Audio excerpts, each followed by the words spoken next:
Okay, that's a recording of Lab 12. The database required is Fontenelle 12 and it's posted in Blackboard under Lab 12. The first thing that you are asked is to save the database as PR12 Fontenelle. So we'll click on Save Database As and we'll add PR12.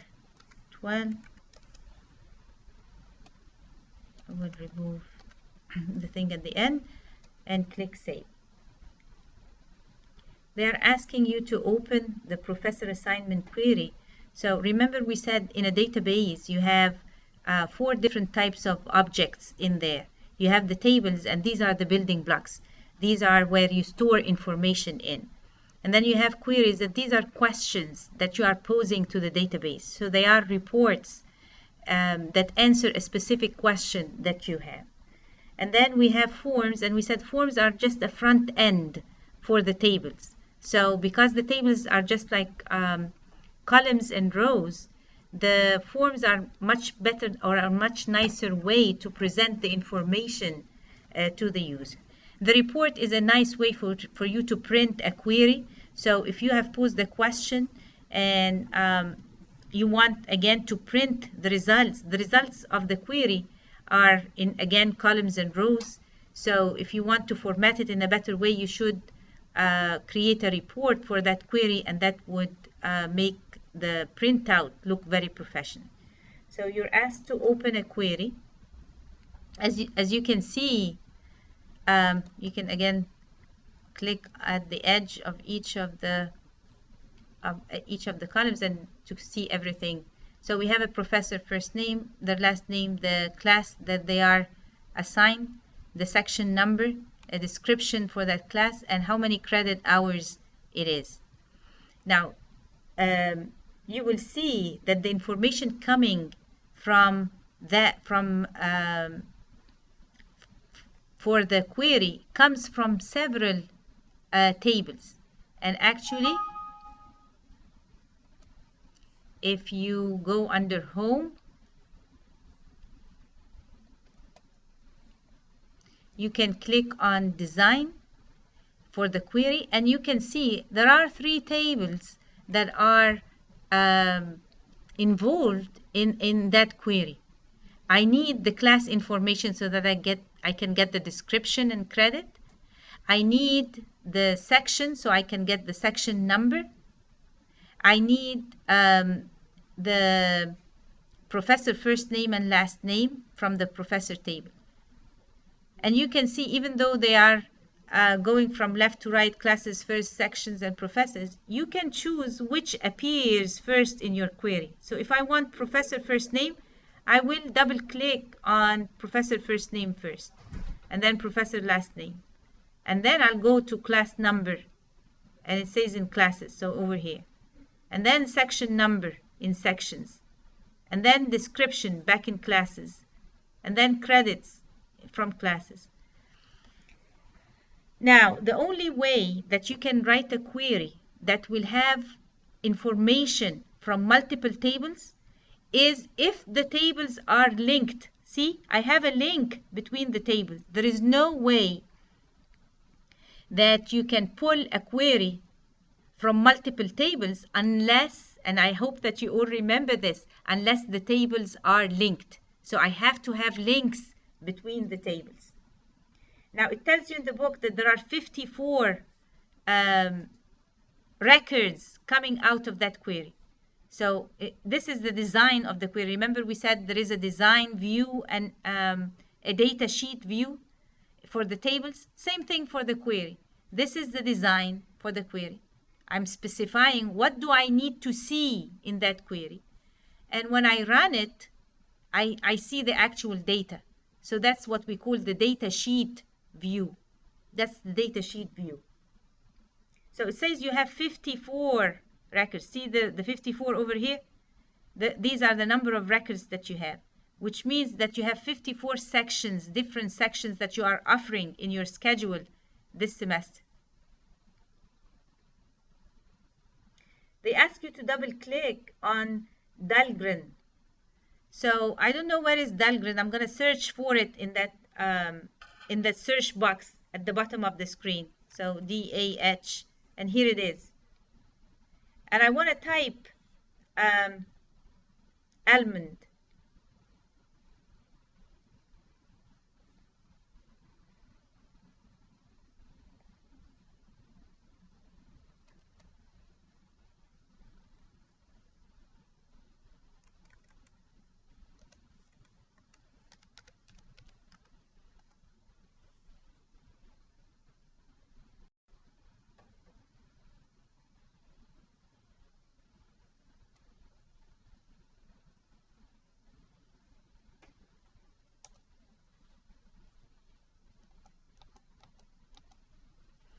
As soon as you finish that record, all 5 of them are changed into almond. So if I change the last name of one instance of Kristen Dulgan and I change it to almond, all other instances are changed. Because remember, we said that we want to enforce integrity. We want the data to be consistent. It doesn't mean it would be inconsistent if one record changed and all of the other records remain the same. So one of the good things about Access is that if I change the last name of one record, that it will change all of the last names for the other record. So all 5 records are changed. Now I want to go back to the design. And in the design,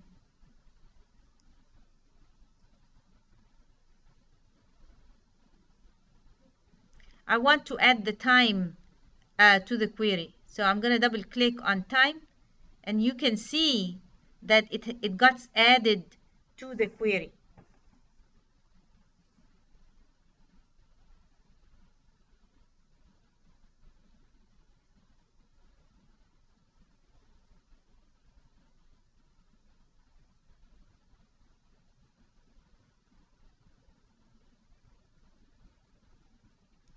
So what if I take this meeting day and drag it here? So as if you are telling the Access, put meeting day before time. So if you drag one and you put it on top of another, it means insert it right in this column and move the one that already exists to the right.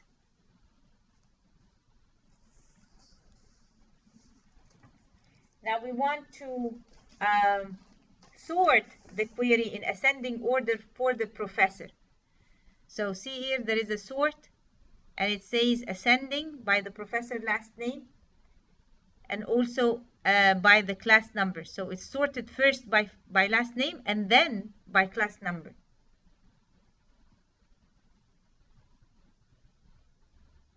So we want to change that. So I'm going to take that out. And I want to sort by, it says here, sort by section number. So I'll go on this section number. I will put ascending.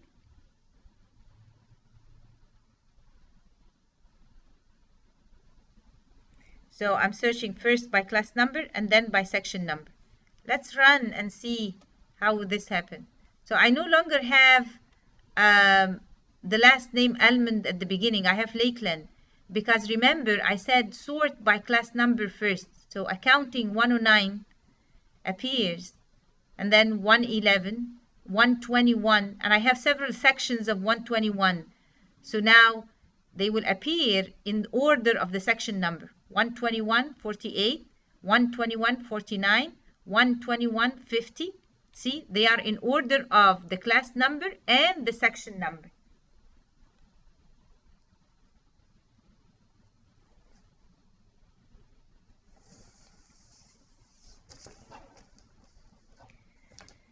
So going back to the design, one thing we know that if I want to create a query and I want to include what fields I need, I'm going to double click on each of the fields that I need, and they will show in that lower panel.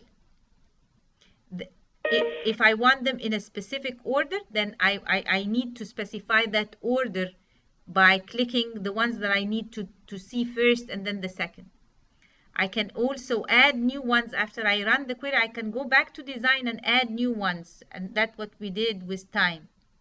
And then we decided, okay, I need meeting day before time. So I went and dragged meeting day and put it on top of time, and that moved time to the right. Now we are going to add a criteria, and the criteria is a way to restrict the rows that are appearing. So let's say I want only those classes that are meeting on Monday. Now let's run first and look what under meeting day. There is Monday, Tuesday, Wednesday, Thursday. So I only want to see the classes that are meeting on a Monday. Let's say we have an event and we want to cancel the classes on that day. So if I want to only show Monday, I'm going to put a criteria, and that's saying only show these that I'm specifying in the criteria. And I'm going to put under the meeting day, I will put M.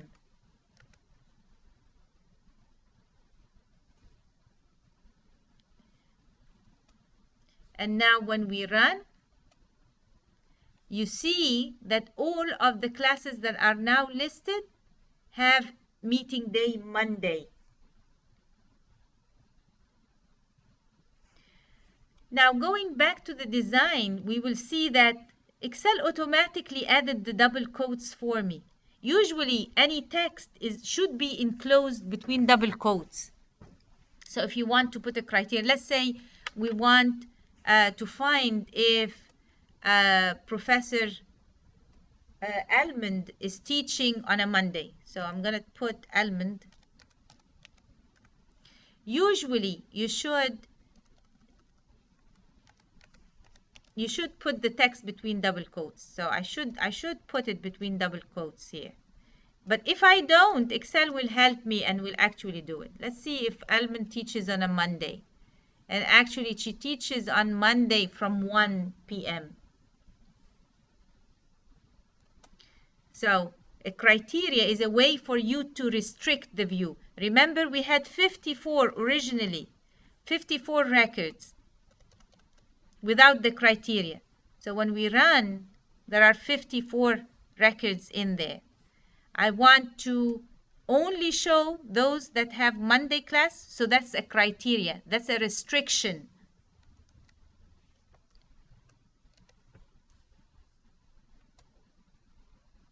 If I want another criteria, I will say, okay, give me Monday for Almond. And that only shows one class. So remember, a criteria is a way for you to restrict the view or what records are included in the report for the query. When I put the criteria on a single line, on the same line, so I had Almond on the same line as M for the meeting day. That means that I want both criteria to be applied. I want Professor whose last name is Almond and meeting day Monday. So I want to see what classes are meeting on Monday for Professor Almond only. But what if I want Monday or Tuesday? I have the event on 2 days. So I want Monday or Tuesday. I'm not going to put them on the same line. I will have to put them on 2 lines because see here it says or. So anytime you want to combine 2 criteria with an or, you put the criteria one on one line and the second on another line. So when I run, now all the Mondays and Tuesdays are shown.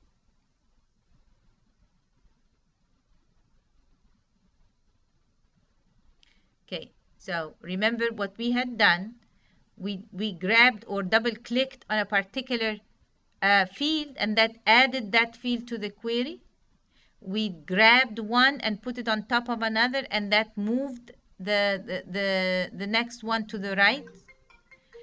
I added criteria for Monday. I'm sorry about that.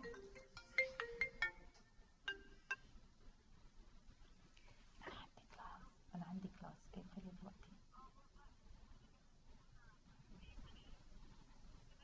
طيب أنت بعت لها مسج أنا مش هقدر.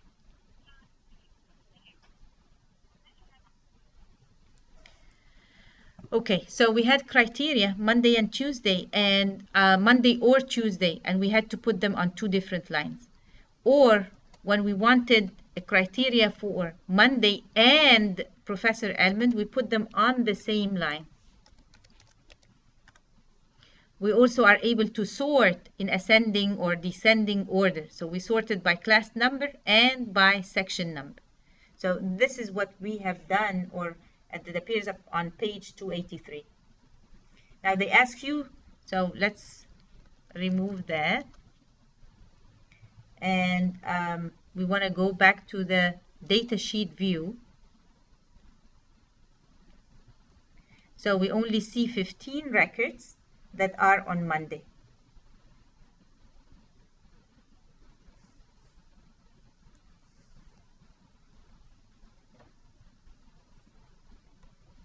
So going back, we want to add now Tuesday and run. So now I have 30 records.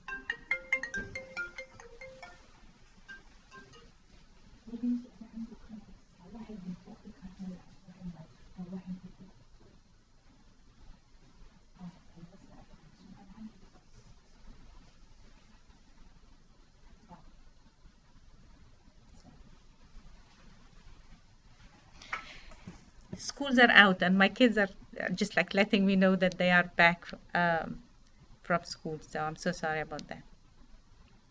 But now I had both phone calls, so there is nothing else that will disturb us.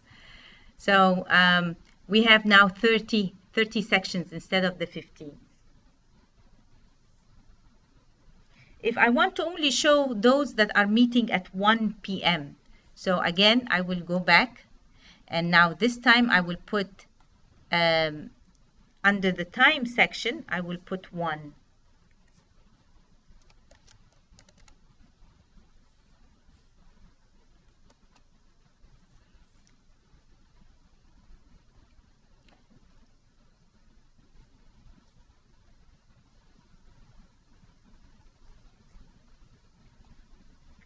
Actually, I need like to see, it says 1 a.m. So we want to see the times before how they are written. So 1 p.m. is actually 13. Like they have a.m. and p.m. So now I can go to the design and say that it's Monday or Tuesday, but I want the time to be after.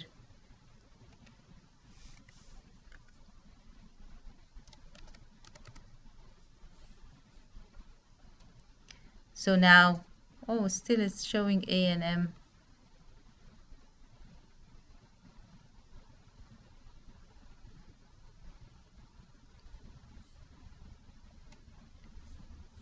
Okay.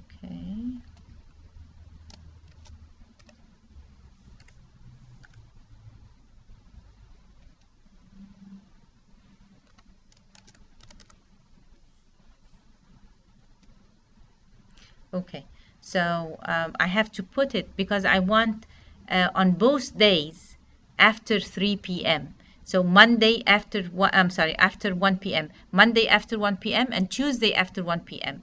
So I had to repeat the 1 p.m. for both. So the criteria is Monday and after 1 p.m. or Tuesday and after 1 p.m.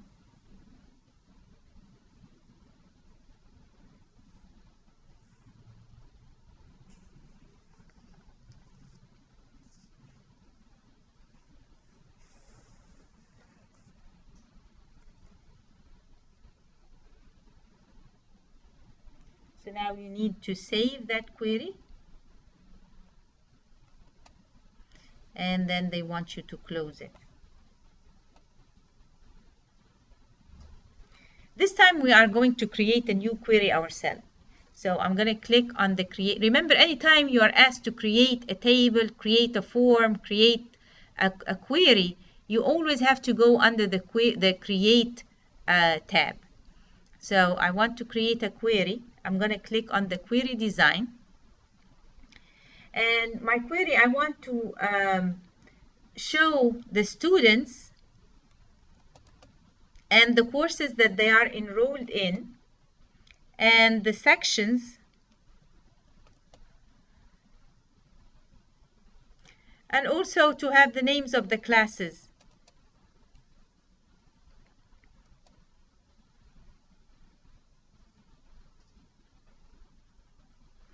So I want to show the student last name, and you can always like make it bigger so you can see all of the fields in a particular table. So I want the student last name first, and then first name. So remember, double clicking on it will just add it to the next available column. Then I want description from the classes, what class they are taking, the description of it. And the credits, how many credit hours that class is. And I want to sort by student last name in ascending order.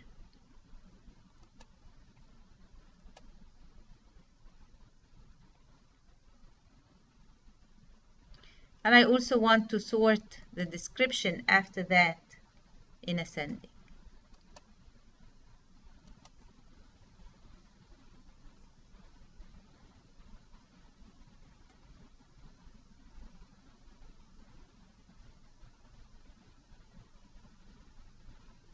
So now when I run,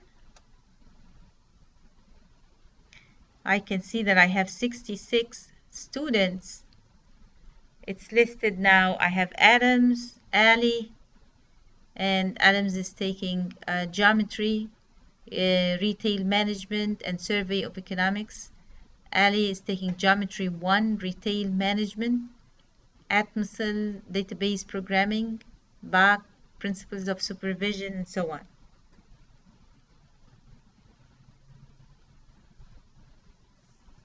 Now, you may ask yourself, how did Access do that? I'm just like dragging things. I'm not writing any code or anything. Actually, Access is writing the code for you. It's writing the code for you. And you can right click and say, I want to see the SQL. And you can see that there is actual code beneath the query that says select student last name, student first name, description from the classes, credits from classes, and then inner join, meaning that the classes are related to the students and the students are related to enrollments, and enrollment is related to the section. And order by, and it says here order by student last name and class description. So that's what we call the SQL view, the actual code that's generating the report. So the dropping and dragging really doesn't do much. It's the actual code that is behind the query that that caused this view to appear the way that it is right here. Okay. Now I want to calculate the tuition for each class. So we want to multiply the number of credits for the class by the fee per credit, which is $91 for that particular college. So I know that they are taking 3, but I don't know how much will that cost. So I'm going to go under the design view. And the first thing, I'm going to save the query. And I'm going to save the query as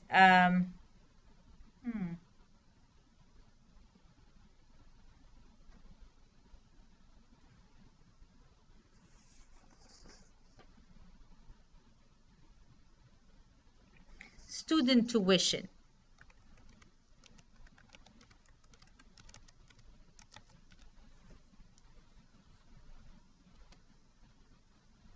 So the first thing, you have to save the query, and then you go to that empty column, and because I want to calculate something, I'm going to click on that button at the top, builder. I will build a new field. So I'm going to click on builder, and I'll say my new field is equal to credits multiplied by 91. And I hit OK. And it types, and I can see it says expression 1 is equal to credits multiplied by 91. And I don't like the word expression, because if I leave it, or maybe in order to make you be convinced that we need to change expression 1, when I run the query, I can see there are numbers in here, but it says here expression 1, so anyone opening the query really won't understand what expression 1 means. So it's better if we change that expression 1 into tuition. So I'm going to highlight expression 1, and I will type in tuition. So now when I run it, it says tuition. One other thing maybe that I want is, I don't want to show a number. I want them to tell them that this is a currency. So I'm going to highlight that one, right click and choose properties. Actually, the property sheet was there.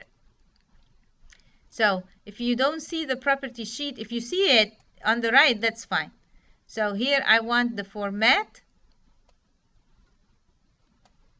to be a currency.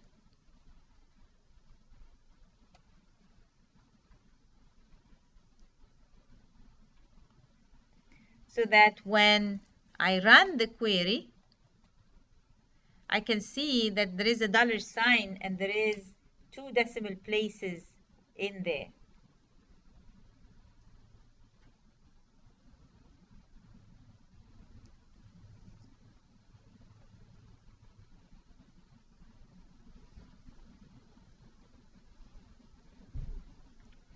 So what happened if I change the credit hours for geometry to 1?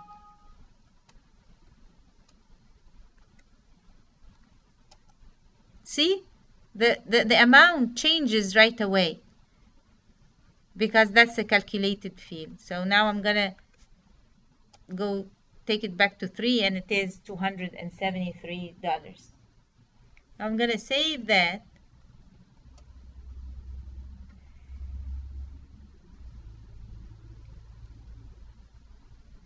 And I have the fees, but I want the criteria. I want the query, instead of showing all of the students, right now it's showing all 66, I want them to ask me what is the student first name or the student last name. So in here, I'm going to put under the criteria a bracket, a square bracket, and inside of it, I'm going to write enter student's last name.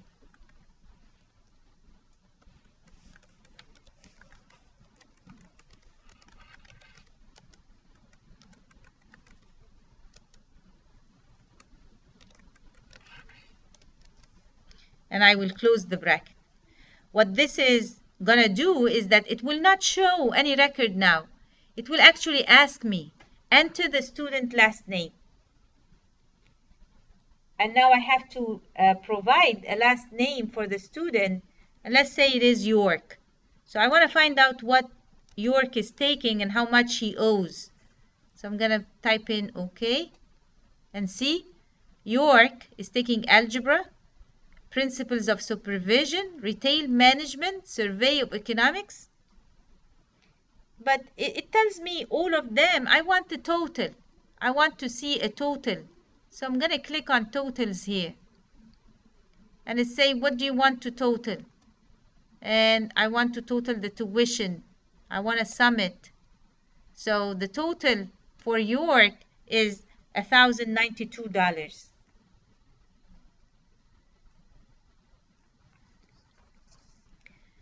So even though it doesn't ask you in, you want really to delete that record, it won't allow you to delete. But anyway, you want to add that to, I want you to add that total even though it is not in the book. It's not asking you to do it in the book, but I want you to add it in your lab. That's all for lab 12. So you have the WIMBA session and the I'm sorry, the YouTube video.